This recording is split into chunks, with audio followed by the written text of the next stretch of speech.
Vote গ্রহণ শেষ হওয়ার পর থেকে ওই গণনার কার্যক্রম শুরু করেছি এবং সেটা অব্যাহত আছে। যে কেউ ভোট গণনা করতে পারবে না।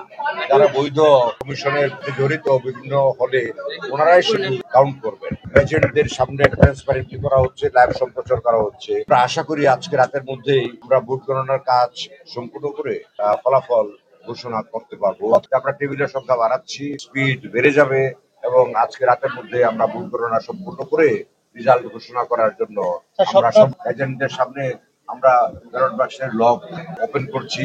যদি কারো এজেন্ট এখানে উপস্থিত না থাকে বা উপস্থিত না রাখেন, সেটা নিয়ে আমরা দুশ্চিন্তা করার পজিশনে নাই। সেটা নির্বাচন কমিশনের কাজ তো আসলে নির্বাচনের আয়োজন করা এবং সেটার রেজাল্ট পাবলিশ করা।